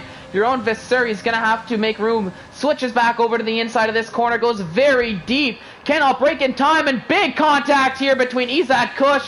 He spun around, Feral Fury got in, or that was just Izat Kush. Your own Vasseur, I think, got involved, but got away a little bit cleanly, but he may have taken some wing damage as Sophion gets ahead, but heartbreak for Izat Kush as he was pushing very hard on those tires, but was not able to slow the car down enough. He loses out. Your own Vasseur now falling down the order as he is going very slow, as Feral Fury got ahead. Knight now got back ahead as he's back into P12.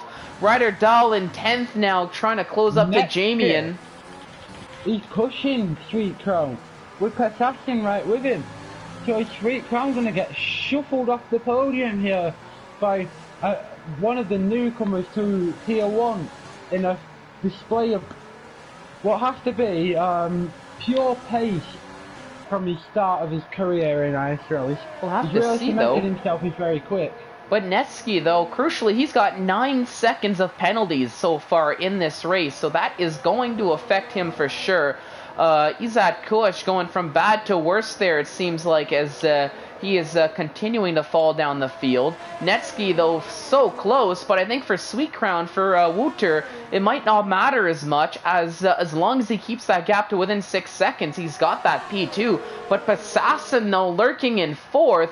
He's in the best position of them all. He's driven a clean race. We've got side-by-side battle between Netsky and Wouter as they're going into turn 4, turn 5. So close. Passassin getting involved here too as he wants to go around the outside. Keeping it clean, Netsky does get ahead, but not without a battle here. As you can see, Wouter trying to go down the inside here. It's not going to work out as we've got 3 cars. You can throw a blanket over them in this stage of the race. So close to one another for this battle. They've kept it clean though, but on lap 27 out of 31, near the end of the race, there are battles everywhere on track. Ryder Dahl so close to Jamie, and let's quickly switch over to this. Is he going to get the move done? No, but Jamie goes very deep, maybe hits the wall. Ryder Dahl very quickly gets ahead as he's up into 9th as Jamie felt the pressure. Eklund putting a lot of pressure on Josh 2 here for P6. But the eyes are on this battle for the podium as Netsky, Wouter, and Passassin are 3 cars so close together. But Shapalelli's leading the way, and he is growing that gap. 6.7 seconds now is the gap to leader, and it looks to be his race to lose as we are on lap 28 out of 31 in the Singapore Grand Prix after the very late safety car has bunched this grid right up back together and has allowed for so many good battles here at the right at the end of the race when we want them the most. Yeah, the most important at this stage, as you say, Luke is going around the outside of Netsky now, nearly contact. But that was some very close, clean racing, and these two have got good respect for each other. And Josh. Oh, and that was Eklund finding he's going around the outside now of rotation, and here comes Nathan JB. He's going to try to squeeze by too.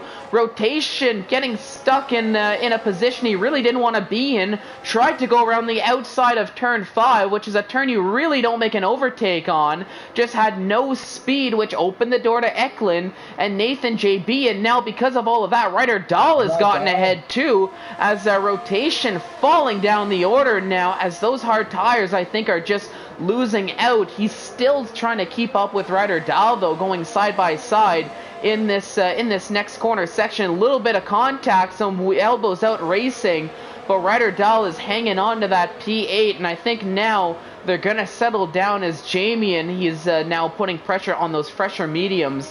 And like I said, we're gonna have another go at Wouter. And if you're Netsky, do you risk trying to overtake Wouter knowing you've got the penalties and it's not really going to count, or?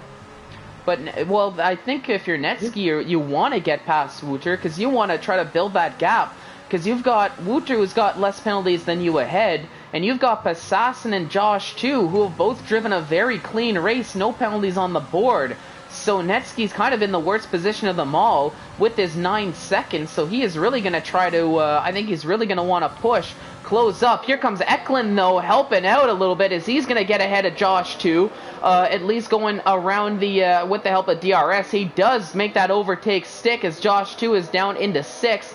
Nathan JB though now closing up 4/10 behind, but he's going to have to wait maybe one more lap, maybe in the next DRS zone. But you can see Netsky nearly losing that car there as he got so close to Wouter in the after the Singapore Sling corner, what was formerly the Singapore Sling, and maybe the dirty air from Wouter pushing him off a tiny little bit. But Netsky, he is really trying to push now. He wants that P2 on track, and he wants to try to build that gap as best as he can. But Wouter doing a very solid defending job. He's doing a very good job of hanging on to that P2. But I do have to give props to Passassin hanging with all 3 of them. And he might be in the best position out of all 3 if he can manage to keep it clean to the end. Now, Shapalelli starting the penultimate lap now, lap 30 out of 31. He's only got 2 more rounds around the track before he can breathe a sigh of relief. But it is no easy task, as this is where mistakes can be the biggest. Speaking of, not mistakes, but rotation, taking a pit stop he's had enough of those tires, and he might be gunning for a fastest lap on the final lap of the Grand Prix here, if he opts to put on a set of soft tires. Yeah, I think he's just trying to nick the fastest lap for Alfa Romeo, because he's guaranteed points now, no matter what. Because Christian is a lap down, and Jeroen Vasseur is quite a long way back as well, so he's guaranteed 13th place worth of points, and then the fastest lap, it all helps. But if we go to the front, I'm watching on board from Sassinetsky's all over Wouter. This is going to have to come to a resolution in the next lap or two. And is this where we're going to see maybe a bit more risky overtaking? So, is Wouter willing to let Netsky go in order to keep the championship alive, so he doesn't get involved in an accident? I don't know, because Netsky's now locking up a lot more, going a lot deeper in the braking zones, he's pushing a lot harder. It's all coming alive now in the last few laps. Oh yeah, the safety car definitely turned this race on its head for sure, and what looked to be, at least for Wouter, what looked to be for a while just a bit of a dead race for him, damage control, has turned into what could be a very solid outcome for him if he can hang on for one last lap. And here we go. We'll see. We've got one more lap to go here of the Singapore Grand Prix to let this battle for the podium get sorted out. And here we go. Netsky wasting no time as he's going to try to go around the outside. It's going to turn in the inside. He does get the move done, but here comes Passassin now as he is going to try to get an overtake done. Slows it down enough before the corner here, but if I ride on board, here we go. We've got the pace nearly hitting the back of Sweet Crown as they're going to go side by side. Passassin has the inside line, leaving just enough space. They're going to go side by side into this next corner. This doesn't end too well for the outside line here, but it looks like Passassin makes it stick as he snags that P3. Wouter down in P4 now, but this is still subject to change here very, very shortly. And I think that was Jeroen Vasseur brought out a yellow flag a little bit further behind as he had a struggle through Sector 3, it seemed. But you can see how close now 4 of these drivers are. That's Netsky, Passassin, Wouter, and Eklund that were on your screen here at this moment. Passassin trying to get around. Oh no, and Nathan JB is out of this race on the final lap. There's his car there, as you can see on board with Knight now. He crashed out. Very similar accident. Very similar to his teammate indeed, so it might be an issue with the racing points after all, maybe just not feeling comfortable with those worn tires around that corner, but we are going to have to press on as that's very crucial points left on the board for the racing point. But Chapelelli getting the victory here. It's going to be a race to the line, but Passassin in second. Josh too snags the podium from a sleeper position with a clean race. So it's going to be a Williams 3-4 with Wouter in 4th, Eklund in 5th, Jamie in 6th, Netsky falling all the way down to 7th after those 9 seconds of penalties. With Sophion, Ryder Dahl, and Farrell in the top 10. Knight just on the outside of his top 10 of a top 10 finish, but still a very solid P11 and rotation all the way down in 12th, but I didn't quite get to see. Did you see if he got that fastest lap? I can check real quick right now. I believe, I don't think he did, no. His last lap was a 1:35 dead. So I guess he didn't get the fastest lap, and we're just awaiting on Jeroen Vasseur to get around the circuit. And he's actually missing the entirety of that front wing, so he is just strolling along here on these final few corners, checking out the circuit. Believe it or not, fastest lap goes to Jeroen Vasseur, who's crossing the line now with very little front wing. He had got 36 dead, which would give him fastest lap, and the bonus point for getting points as well. So there you go. So solid job nailing that fastest lap. So it's at least a little bit of points there. Josh too getting driver of the day here as voted by the people of Singapore. But my goodness, what a race that was! And it would look to be essentially an Alfa Romeo dominance of a race really got turned on its head, as we still have Chapelelli, the Alfa Romeo there, who is on the top step of the podium, but we find ourselves with a McLaren and a William rather than the second Alfa Romeo, like we thought after that safety car restart. But my goodness, what a race that was! Safety car really mixed things up and made for an exciting finish. But one more time through the order now, it's going to be Chapelelli who takes the victory, Passassin in second, Josh 2 in third after starting in 13th, and Wouter in fourth after starting in 10th, with Eklund rounding out the top 5. Jamie coming in 6th, Netsky in 7th, Sophion in 8th, Ryder Dahl in 9th, and Feral Fury rounding out the top 10, Knight in 11th, Rotation in 12th, Jeroen Visser in 13th, Nathan JB in 14th, Krishna rounding out the top 15 with Isaac Kush and in 16th and 17th. And just in time, we have our first podium interview who has joined in. That is your third place finisher, Josh 2. And Josh, can you hear us at all? Yeah, I can. So we'll get started here very quickly. Congratulations on that podium, P3 for you. Now, that was after a qualifying maybe that I would think maybe not overly happy about, but take us through it. What were your thoughts here after this very exciting Singapore Grand Prix? Yeah, actually, first of all, I have to say I have a fucking cramp in my hand. It was a very tough race, and yeah, first of all, the qualifying, I fucked the first lap on inches, and then the rain got heavier, and then there was no chance for me to get into the top 10. Yeah, then I had to do an alternate strategy, went on the hards, went as long as possible, tried to overtake a few people on mediums, but then the safety car came out and yeah, actually saved my race pretty good. Also, I got lucky that I have no penalty and got away with my 2 warnings. Yeah, and I wanted to ask that too, because I saw both you and Wouter started on the hard tires. Now, was that sort of part of the plan to go as long as possible, wait until the hope for a safety car, or was that just you sort of have your scheduled pit stops and the safety car just sort of happened to fall into one that was scheduled? Yeah, actually, we both thought we are faster than most of other people, and thought we can overcut than a few guys.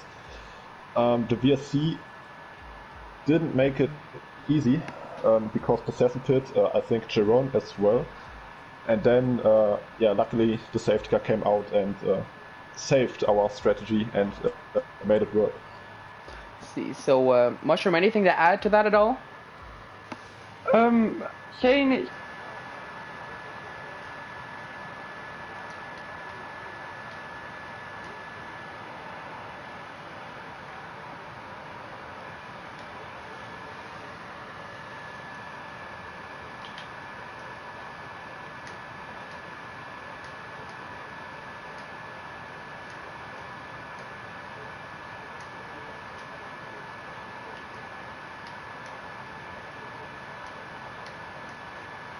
And were you and Wouter working together throughout that race to ensure that you got that strong result for Williams? We had quite similar pace, so there was no actually reason to overtake or to battle. So yeah, we worked more or less together to make it work. All right. So there we have it. Thank you so much for your input, Josh. And I saw Passassin jumped in too. Passassin, can you hear us at all? Yep. Perfect. So I'm going to start off. Congratulations on P2. A very strong showing for you. Penalties and that safety car definitely helping you out there. But talk us through it. What were your thoughts here after this very exciting Singapore Grand Prix? Yeah, quali. I think I could have gotten much better in quali.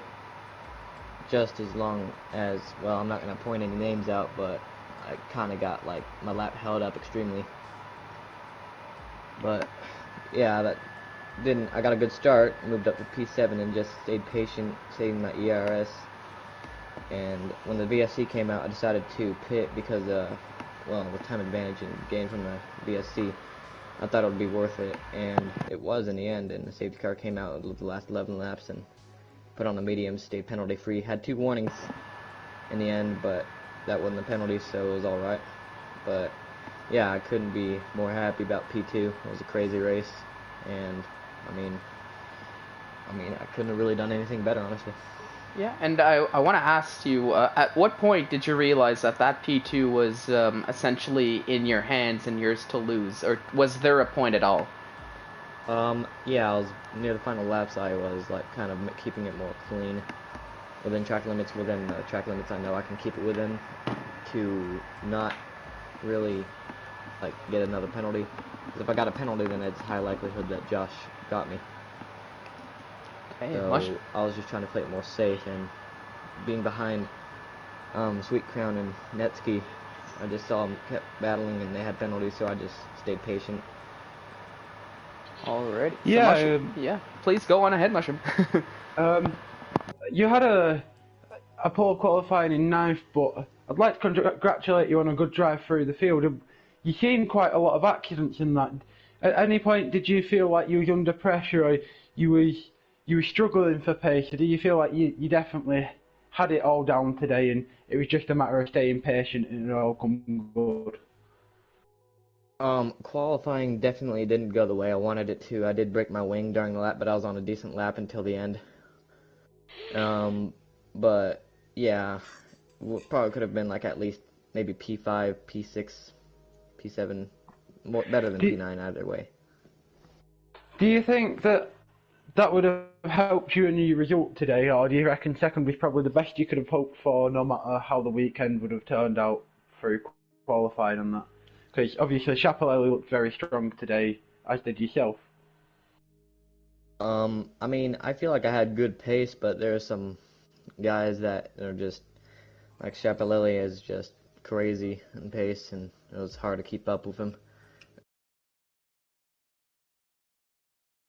The race, so he was just driving his own race really.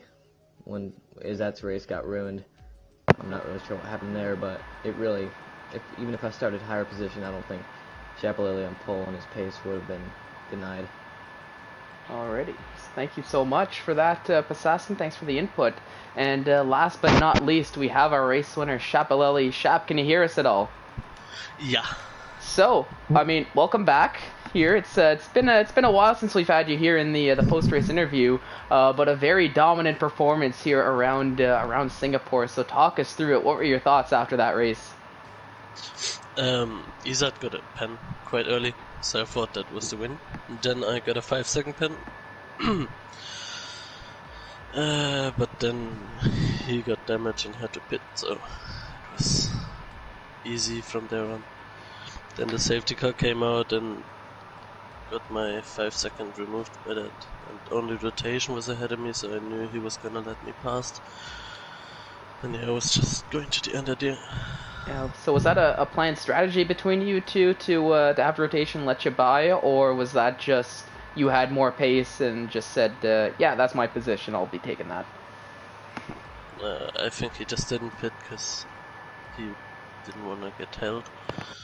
And we weren't in a party, but I think it was pretty clear that he was gonna let me by, so... Alrighty, there we go. Mushroom, anything to add to that? Do you think how you dealt with the traffic in the middle of the race compared to your competition like Izet Kush is why you get such good results? Is like wins like this and you don't fall over the back markers when you make that first pit stop? Yeah, that was quite a good overtake. I mean, I was pretty unlucky for Izzat that he got damaged there. And then the two William guys, they used all their ERS against me, so it wasn't as nice, but I still knew I had time, because Netsky had a pen behind me, and yeah. And that looked really comfortable from maybe like lap 20 onwards. Like once you got past the safety car restart, you just walked away with it. Was it as easy as you made it look? I got damaged 5 laps to go, so I slowed down a bit, but the gap still stayed the same somehow. But so, yeah, it was quite easy. There you go. You made it work for you. But thank you for your input. But I think that'll just about do it here for the stream for the Division 1 Championship. So thank you so much, everybody, for tuning in. Mushroom, thank you once again for helping out in the commentaries booth. Extremely appreciated. And to you guys on the podium, congratulations on the solid drive, solid haul of points. But that is going to do it for the stream. Make sure to tune in same time, same place next week when we have much more racing action on the track that I am not aware of what is going to be. But we'll find out once we get there. It is going to be a good one for sure. But on behalf of myself, Mushroom, Ix, and everybody at ISRL Esports, thank you so much for watching and have yourselves a fantastic evening.